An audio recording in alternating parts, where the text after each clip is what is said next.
Magandang hapon po mga kalingap. Magandang hapon po sa ating lahat. Magandang hapon po sa ating mga viewers, subscribers at mga sponsors po.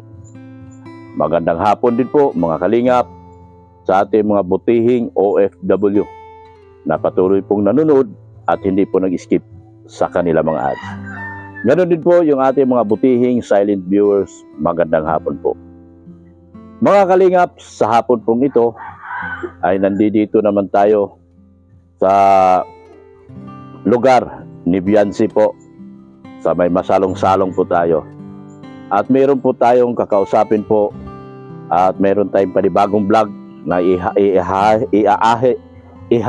po sa inyo mga kalingap para po sa panibagong yugto ng ating panimulang pagbablog. Mga kalingap, nandito po tayo sa isa pang tiyahin ni Biancy na kailangan din po ng kanyang tulong. Tara po mga kalingap, samahan niyo po ako at atin po siyang kakausapin. Magandang hapon, te. Magandang hapon din po. Kumusta ka naman? Ito po. Ikaw ay hindi naman lingid sa kaalaman ng iba. Ikaw si tiyahin ka rin ni Biancy. Opo. Anong pangalan niyo, te? Angelita po. Angelita Balistoy. Balistoy. Opo. Ano pong pinagkaabalahan niyo po sa buhay? Nito mga nagdaang araw at panahon. Ano po, nagluluto-luto po ako ng mga kakanin po sa umagahan po. Binibenta ko para meron pong pang araw-araw na pamasahe po yung anak ko sa kapagong baon po. Ikaw ba may asawa? Meron po, kaso po may sakit man po yun. Nagkasakit po sa baga yun ay. May sakit sa baga yung asawa mo. Opo. So paano na ang inyong mga pamumuhay ngayon sa araw-araw? Ganitong may sakit din pala ang asawa mo. Ano po, minsan po nagpipilit man po siya maghanap po ng tinutulungan din po niya ako kahit papaano.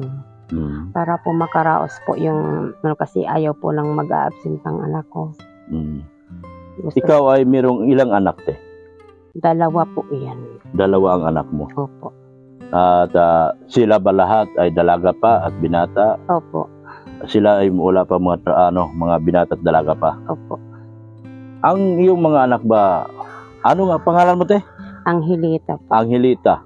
Siya po ay kapatid ni Benirando. Tiyahin din po siya ni Biancy. Ikaw, Angelita, ang iyong mga anak ba nandito sa inyo din? Andito po si Tintin, yung isa po nandun po sa kanyang yung kapatid ko pong isa. Andun sa kapatid bakit ko. Nagkahiwalay ang mga anak mo? Nauwi, mamaya po yata mauwi din dito. Bakit nga? Po kasi minsan po na extra po yung panganay ko. Trabaho? Sa trabaho po. Tumutulong na siya sa inyo? Opo, minsan po. Ilang taon na ba yung panganay mo? 22 po. Kaso, 22 pa lang? po yun binabae din. Parang si Genesis din. Bakit hindi mo pinakilala kay Dr. Love? At siya po yung nagtatrabaho na? Opo, nag-extra po. Extra siya. Opo. So paano ang buhay nyo bilang ganito, mayroong sakit yung asawa mo? Paano nyo natustusan yung pang-araw-araw nyo sa buhay nyo? Nung una po, nung bago lang po sa hospital yung asawa ko, bali ako po ang nagtataguyod sa amin po. Minsan po, kahit po yung trabaho ng lalaki na trabaho ko po, nakikipagtabasan po ako noon. Tapos po, sa araw po kumukuha na ako na nakikipag-arawan. Tapos po sa gabi, kumukuha po ako ng mga sil sa dagat. Mag-iilaw po ako para po kinabukasan pinapabenta ko po sa mga anak ko. So talagang lahat ng hirap dinadanas mo para lang maitaguyod mo yung pamilya mo. Kumusta na pala yung asawa mo ngayon? Nasaan siya? Ayun po, mapunta po yun sa anak. Kasi pinadala ko po yung sobre po ni baby kasi meron po silang kontribusyonan po sa po sinali po kasi sa DLCC yung anak ko. ay wala po siyang pang ano po, to sa uniform niya. Ay ano po, sabi nga po nung teacher niya, 5K daw po ang uniform po. Ano na po yon, yung isang set po. Sabi ko, saan nga tayo bibi kukuha ng ganyan? Binigyan po sila ng tiga-anim pong sobre para po may maitulong daw po pag yung sa mga instrumento daw po. Para sa eskwelahan yan? Gagamitin po nila pag dayo po. Gaano kahirap yung pinagdaanan mo ate ngayong Auntie Angelina? Angelina? Oo, maski Angelita? Angie na lang Angie, po. si Ate Angie. Gaano kahirap ang pinagdaanan mo sa araw-araw ganitong nakikita ko talagang hirap na hirap ka sa Sobrang buhay. hirap po. Sobrang hirap po talagang dinaanan ko. Kasi po, nung nasa hospital po yung asawa ko, pag-araw po, napunta po ako sa kanya, ay paggabi. Sa araw po, nauwi po ako dito at naghahanap po ng panggastos sa amin sa hospital. Minsan po, ipinapakiiwan ko po sa kapit, po namin, yung asawa ko. Para po, sabi ko, mahanap muna po ako ng pera. Kasi yung pang, po, minsan po, nabili po kasi kami ng gamot sa labas. So, sa kanyang kalagayan na hirap siya ngayon sa buhay niya, hirap din siya magtrabaho, paano kanya natutulungan din sa ginagawa niya? Sa ngayon po, medyo maigi-igi po ang niya. Minsan po, na pag may nag-extra po sa kanyang, halimbawa po magtabas po ng yugan, ganun po na po siya natabas. Natabas. Noon po, nag-uling po kasi siya nag-uling. Tulong-tulong po kaming mag-asawa. Kumusta naman yung kalagayan niya sa yung baga niya? Ano naman? Po, medyo po nag-uubo pa nga rin po siya. Eh, sabi niya, nung bago po mag-alis hinina, sabi niya, masakit daw po yung dibdib niya. Sakit? Po. Talagang matindi ang iniinda niya sa kanya sakit ngayon, Ate Angie. Ikaw man, Ate Angie, sa tingin, ikaw ba'y kondisyon din sa sarili mo para magampanan mo yung trabaho niyo sa pamilya mo? Po, kahit po ako pareho po kasi kaming mag-asawa may nararamdaman. Kasi po, mayroon pong bumukol din po sa tiyan ko.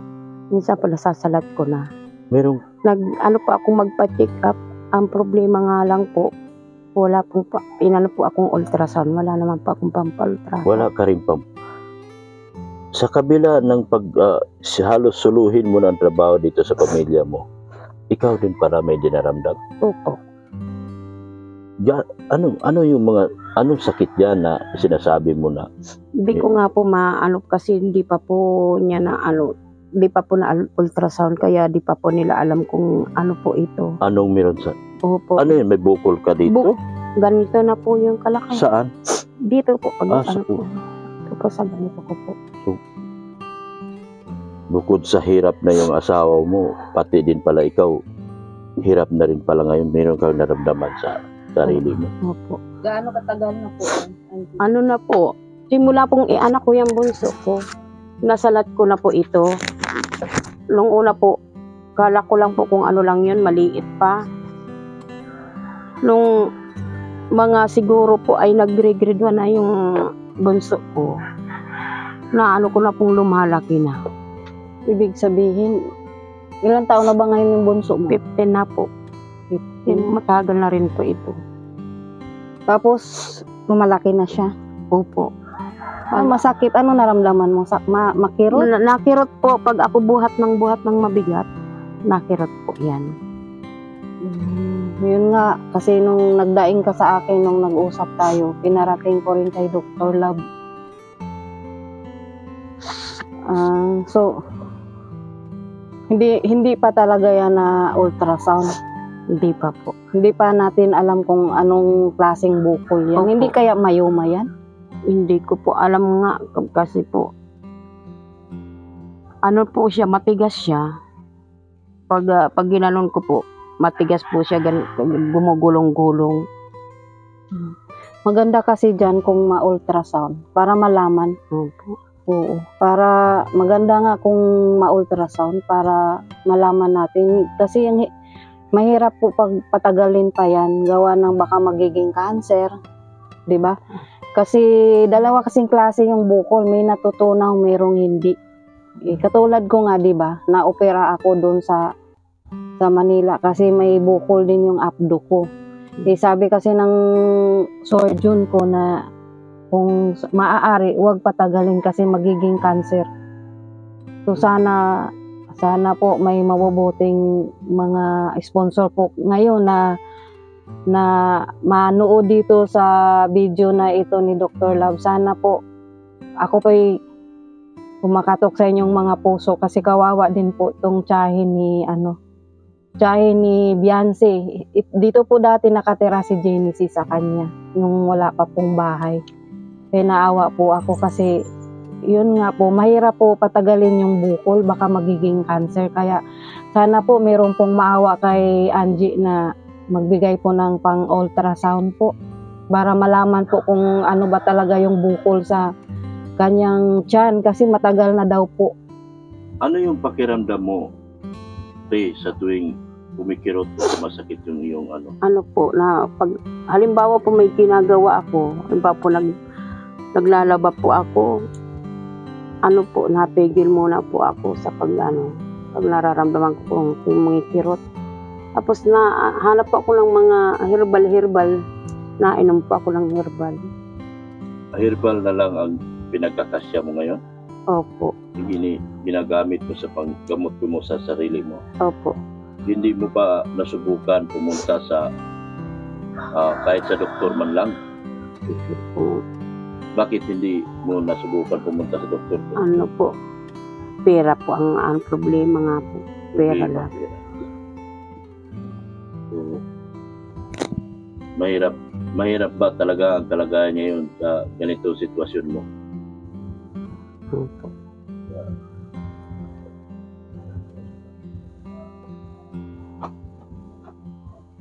Naligpit mo na ba yung uniform ko kasi nag-ulan kanina eh.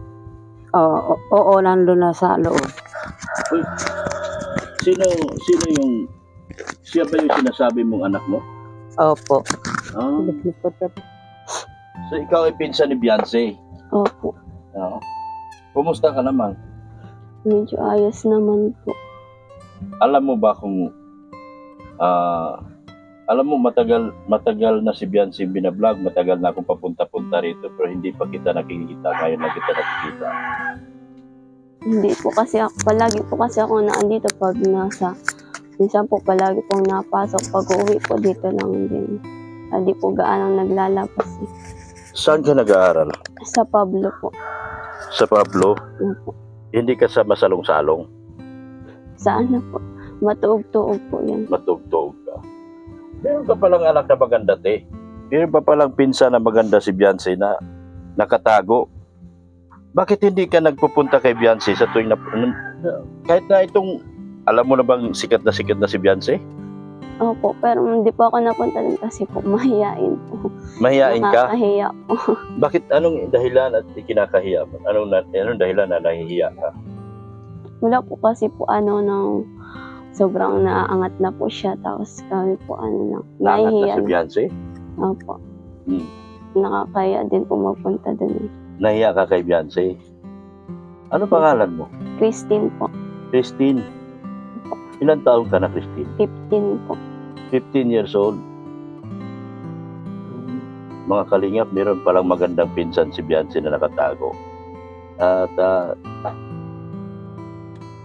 ilang beses na ako nagpabalik-balik dito sa inyo pero ngayon lang kita nakita. Saang sulok ka ba nagtago? Bakit hindi kita napapansin? Busy po kasi palagi. Busy ka palagi. Opo, lagi pong minsan po gumagawa ng activity sa ibang pagkahapon. Pagkahapon? Opo. Kaya anong naramdaman mo na sikat na si Beyonce na bilang pinsan ka? Proud po sa kanya kasi po nakakamit niya na yung mga pangarap niya. Sana matikman mo rin. Opo. Gusto mo rin Nagsisikap po. Ha? Nagsisikap. Nagsisikap ka. Mm. Paano mo nasabing nagsisikap ka? Sa pag-aaral po, para makamit din yung mga gusto kong makamit. Ano bang pangarap mo sa buhay? Pangarap ko kung ano po, na makapagtapos para po makatulong din po kila mama.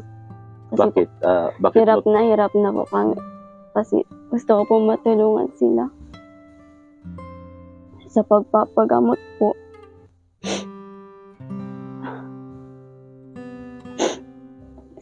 At sana po, kapag ano po, gusto ko din po maiahon sila sa hirap.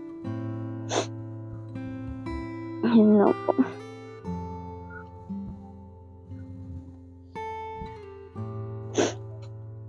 Ikaw, anong grade ka na? Grade 10 po. Grade 10. Bakit ka nga pala naiiyak? Kasi po na ano lang po. Na sa sobrang hirap po ng ano. Opo. Kasi sa hirap po ng buhay. Pag naiisip po na ano, paano na ano yung pang araw-araw namin. Sa tuwing nakikita mo, nagdadaing ang mama mo, ano ang naramdaman mo? Nasasaktan din po kasi po ano, hindi ko man lang po siya matulungan. Kasi po nag-aaral pa po.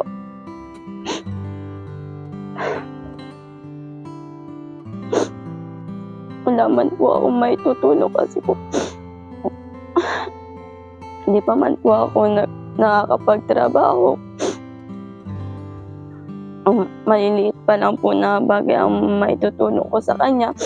Tulad na lang po na pagtulong-tulong sa kanya sa pagbenta ng mga niluluto niya.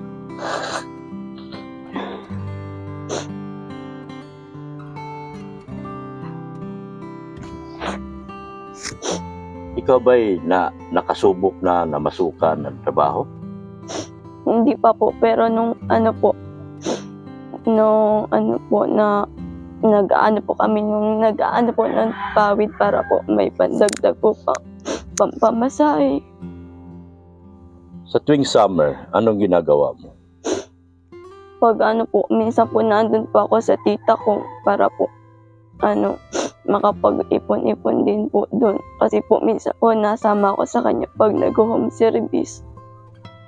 Taga saan ang tita mo? Nasa Manila po siya. At anong ginagawa mo doon sa Maynila?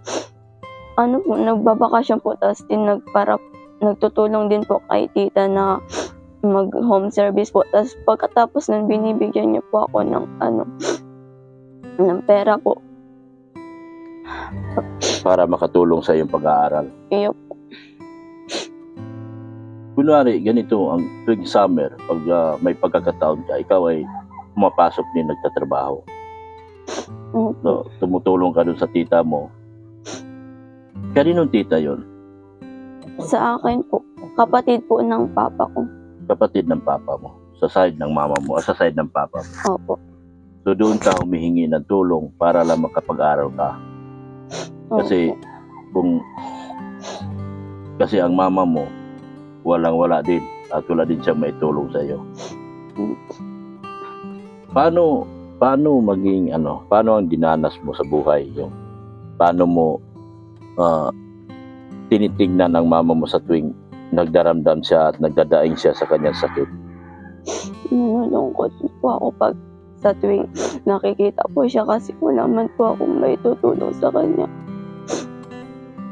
Gusto ko minsan nga po sabi ko, gusto ko parang ayoko na mag-aral, gusto ko na magtrabaho. Kasi po, gusto ko na din may ahon sila sa hirap. Pero po, sabi ko, mas kailangan kong mag-aral kasi po, para po mas pa po ang makukuha kong trabaho kaysa po pag hindi ako nakapag-aral, mas mahirap po makakuha ng trabaho. Anong grade ka na ngayon?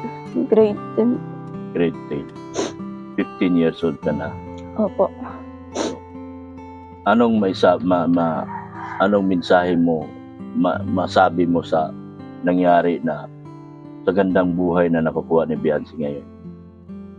ano po, sana po patuloy na niya lang yung maranasan kasi po maganda din po magkaroon ng ganong buhay. Sana po balang araw maranasan ko din po yun. Yung naranasan ni Biancy ngayon. Opo. At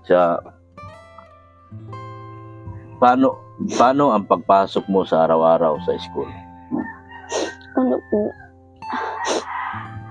minsan po, binibigyan lang ako ni mama na para pag may ano po siya, nabentang yun lang po ang pinanggagastos ko. Anong masabi mo dahil ang tatay mo ay may sakit din at hindi rin makatulong sa papa mo, pero sa kabila ng si mama mo ay may sakit din, patuloy pa rin nagtatrabaho para kayo mataguyod? Papasalamat po ako kasi po, mas kahit po sobrang hirap na sila din niya pa rin po sila sumusuko para po may taguyod ako sa pag-aaral ko po. Ay, sobrang pagod na po kahit may sakit po sila. Gaano kahirap ang buhay na maging mahirap? Sobrang hirap po kasi po sa ting may makikita kang mga sana maranasan ko din yung mga ganung bagay na makaangat para din po sa ikabubuti ng pamilya ko po. Kaya po nagsisikap talaga ako makapagtapos para po balang araw makamit ko din po ito. Alam mo, masipag ka kasi sa tuwing summer, nagpupunta ka ng Maynila kahit na napakaiksi ng oras at panahon para lang mamasukan at makatulong at may makuha pera para maibalik mo dito sa inyo, may uwi mo. Kumusta naman yung pag-aaral mo? Ayos man po. Kahit po mahirap minsan, sumusuko na kasi po daming gawain, pero kinakaya po para po sa magulang ko. Kahit sobrang, sabi ko po, ayoko nang mag-aral kasi pagod na ako. Parang hindi ko na kaya yung mga gawain. Pero dahil po sila po ang inspirasyon ko, mga magulang ko po. Kaya kahit sobrang pagod na kasi sa mga activity, uuwing nung oras na po minsan. Pero di pa rin sumusuko. Sana akin lang sana sa pamamagitan ng video natin ito, ikaw din ay may itsura din, pinsan ka ni Biancy. Sa pamamagitan ng video natin ito, ay sana mayroon makapansin ng mga sponsor at matutulungan din kayo. Sana Lalo na ikaw. Pangarap ko sana, subukan kitang i-recommenda kay Kalinga Prab. Baka kung sakali, makuha ka niya at matulungan. Kasi alam mo, kung ako lang ang tutulong sa inyo, medyo hirap din po ang aking channel. Pero kung si Kalinga Prab na ang kukuha at magbablog sa inyo, panibagong talagang magbabago talaga ang buhay ninyo. So sa mga sa kay Biancy, anong maipapayo mo kay Biancy? Sana Ate Bian, matupad mo lahat ng pangarap mo at sana din huwag ka magbago. Yun lang. Ano si Biancy bilang pinsan mo? Mabait naman po siya, mapagmahal. Natulong man din po siya. Natulong siya. Tinutulungan kayo. Sana mayroon lang talaga. Akin lang dito, ginamit lang ako ng Diyos dito para i-vlog kayo at para ma-discover kayo. At sana may makapansin sa inyo. Yun lang ang akin. At sana subukan kitang i-recommenda kay Kalinga Prab. Sana mapakuha ka. At maganda ka naman. So, sa papa mo, anong mensahe mo sa papa mo? Sana palagi kang mag-iingat yan. Kahit nasa malayo ka. Alam kong may sakit ka, kaya sana alagaan mo palagi sarili. Ano pa sa mama mo naman, anong mensaheng may bigay mo sa mama mo? Sana wag pong susuko sa mga pagsubok kapag nakapagtapos. Promise. paparating ulit ng buhay natin pag napagtapos ko.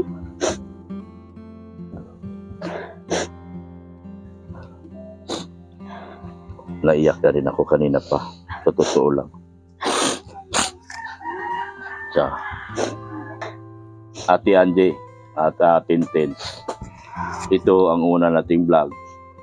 Bagamat matagal na tayo magkakilala, pero ngayon ko lang nalaman na meron ka rin pala napakatinding suliranin at problema sa buhay na dinadala. At salamat sa pag-uusap natin, lumabas bigla yung anak mo. Na-discover natin na pwede din pala siya na matulungan ni Kalinga Prab. So Ate Angie, ito unang tulong ko sa inyo. Yan o, tanggapin niyo po mula sa akin channel. Yan o, 2,000 po yan. Kasi unang tulong ko po yan sa inyo. Salamat po. Sige, magpasalamat niya po. Maraming salamat po at sa tulong po ninyo sa amin at sa pagpunta niyo po sa amin dito na po ninyo kami. Angie, anong mensahe mo? Maraming salamat po kasi po nakapunta po kayo dito at nakapagbigay po ng tulong at sana po matulungan din po kami kahit po mapagamot lang po yung mama ko. Masaya na po ako doon. Salamat Tintin sana sa pamamagitan ng pag-vlog natin ito una-una nating vlog, sana meron makapansin at tulungan kayo. Si Ate Angie, matagal ko nang kilala yan dahil lagi yan doon sa kina Beyonce at kaya medyo magkakilala na kami. Pero ikaw lang ang bago sa aking paningin na bigla kang sumulpot ngayon na meron palang anak na maganda si Ate Angie. So nagpapasalamat din po ako ng marami at sana mayroong makapansin sa iyo. At sana sa pamamagitan ng vlog natin ito ay may mga taong tumulong at handa kayong tulungan. Lalo na doon sa mga sponsors ni Beyonce na mga mabubuti at mababait na mga sponsor ni Beyonce, sana mapansin ka rin. Dahil sa totoo lang, hindi ito pagsisinungaling mga kalingap. Ngayon ko lang po siya nakita na mayroon palang magandang pinsan si Beyonce. Sa napakatagal na panahon na vlog ko si Beyonce, sa napakatagal na panahon na vlog ng kalingap si Beyonce, hindi ko alam, ngayon ko lang din napansin na mayroon pala siyang pinsan na maganda na nangangalang Tintin. Sana sa pamamagitan ng vlog natin ito at marami makapansin. Salamat po ng marami sa aking mga sponsors, sa Leo D, Ma'am Annalyn Lorenzo, Anna from Japan, Team Brocade USA, si Ma'am J. Solinio, maraming salamat din po. SMB Tris Maria, salamat din po. KGS, EDC Sponsors, salamat din po. ENB International, EDC Marathon, Adrian Lababol, sa pamumuno ni Edith Rial. Ganon din po si EDC Singapore Chapter. Sa lahat po ng mga EDC community, sana po matulungan din natin at papansin din itong batang ito na atin pong bagong kakilala sa araw na ito. At sana po, akin lang po hangad na sana ito ay may rekomenda ko at sana tanggapin po ito ni Kalinga Prab at ang matulungan din po. Kailangan din po niya ng tulong maibigay lang natin kay Kalinga Prab ang batang ito. Sana po, tulungan niyo ako magdasal at matulungan pa ito ng ating mga butihing sponsors. Salamat po sa inyo Salamat sa inyo, Tintin at saka Ate Angie. Salamat sa inyo. Bye-bye. Thank you. Yan. Ayan po mga kalingap. Uwi na po kami. Meron na naman tayong natutulungan. Salamat. Bye-bye sa inyo. Bye-bye. Meron na naman tayong natutulungan ngayon sa araw na ito. Sana po mga kalingap, may makapansin po dito sa bata na ito natin tinutulungan. Walang-wala din po sila. Lalo na pareho din pala sila mag-asawa na may sakit po mga kalingap. Sobrang nakakaawa po talaga sila. Siya po ay tiyahin ni Beyonce at pinsan ni Beyonce. Grabe, nagulat ako dun sa pinsan. Ang ganda pala ng pinsan, mami. Yun yung nagpaaral, yun yung tinirahan ni Genesis. Diyan dati si Genesis nakatira, no? Diyan po sila si Genesis po, diyan po nakatira. Ngayon, Wala pang baka. ngayon ko lang napansin na mayroon pala siyang pinsan na maganda. Yun, no? Oh, mga kalingap. So maraming salamat talaga. Thank you so much po sa inyong mga tulong. Sa mga lahat ng mga sponsors po, sa mga hindi ko nabanggit. Manay Liz, thank you so much din po. Tita from Australia, Tita from Colorado, Ma'am Tita Selma po ng USA, ng Team Jomcar Global Supporters. Maraming salamat po sa Team Jomcar Global Supporters po kay Tita Selma po. Maraming salamat din po sa inyo po, mga sa tulong po ninyo, mga. Ganoon din po sa iba pang mga sponsors na hindi ko pa nabanggit. Leslie Ann Elina, Jay Solinio, si Ma'am Mariam Agbay. Maraming salamat din po sa tulong nyo. Ma'am Antoinette Yukeni. Ma'am Antoinette Yukeni po, thank you so much din po. Sino yung nagsagot kanina? Kayo yon? Hindi? Hindi sila? Iba? Taga iba. Binibinta niyo din yan? Yan, thank you so much po. Pagbinta niyo yan? Yun, ang putik, no, mga kalingap. Ma'am Annalyn Rollinsons, thank you so much. Anna from Japan, thank you so much po. Sa lahat po ng sponsor, sa mga hindi ko po nabanggit, salamat po ng marami sa inyo. Salamat din po sa patuloy na suporta po. Ganoon din po kay Ma'am Erica Alpon Vlogs, support din po natin Ma'am Erica Alpon Vlogs. Si Pulobing Milyonaryo po, yung aking IT, supportahan din po natin. Mga vlogger po nakakikuya Bal, si Ankutik Channel din po, support natin. Big Ali Official, support natin. Sa mga vlogger ni Kuya Bal, si Kalingap Gilbert, Engineer Agol, Brother Paz, Kalingap Marky, support din po natin. Si Liz Charlotte of Cebu, support din po natin. Si JP Alivio Vlog, Isla Bonita. Si JP Alivio, siya po yung nagtatago daw puno sa banig, pero ang alam ko nasa akin ang banig. Yan po, salamat po sa inyo sa walang sawang suporta nyo po. At sana dito sa pamamagitan sa video na ito ay marami po makapansin at sana po mag-viral. Yun lang po ang dasal ko dito sa bagong pinsan ni Beyonce na napakaganda, na ngayon ko lang po nakita talaga, promise mga kalingap. Maraming salamat din po sa walang sawang pagmamahal niyo po kay Kuya Bal Santos Matubang, Ate Edna Vlogs, kay Kalingap Rob at kay Ma'am Jack Tapia Matubang po. Maraming salamat po. Sa mga kasamahan ko po sa Keyboys, support po natin sila mga kalingap. Meron din po akong mga kasama na mga bago pa ang bahay. Supportahan din po natin. Yan. Yung si Ma'am Ping Lee, support din salamat po ng marami Ma'am Ping Lee. Ma'am Ping Provido, maraming salamat din po Ma'am Ping Provido. Sana po kukontak na po si Ma'am Ping Provido regarding doon sa spandrel na pinag-usapan namin doon sa Terminal 3 po nung gabi na kami po ay kakilala at nagkita. Sa lahat din po ng mga sponsor, Sir Winnie po, sorry po minsan na kita mabanggit sir, pero patuloy pa ako nagpapasalamat sa iyo dahil sa tulong niyo po sa pabahay ko kay Genesis. Thank you so much Sir Winnie. At sa lahat po, thank you so much po sa inyo. At babay na po mga kalingap. Babay na po at Jesus loves you. Shout out din po mga kalingap sa Team Brocade OFW. Sa SMB Tres Marias, maraming salamat din po sa inyong mga tulong din po, sa lalo na kay Genesis at lalo na dito sa mga sana dito sa pamamagitan vlog ko ito. Kayo po ang inasahan ko po, kayo po mga nasa GC po ng EDSE na makatulong po. At sana din po magustuhan din talaga ni Kalingap Rob ng batang ito kasi ubod ng ganda, meron siyang kakaibang talento, sa napakaganda niya. Ang sarap niya pong i-vlog mga kalingap, yung pinsan ni Beyonce na walang wala din po. Halos lang po sila karamihan po. Ganun po ang kalagayan po nila sa buhay. So, salamat po ng marami mga kalingap. Ulitin ko po sa mga sponsor na hindi ko nabanggit, pasensya na po kung hindi ko kayo nabanggit, pero alam niyo po na nandito kayo.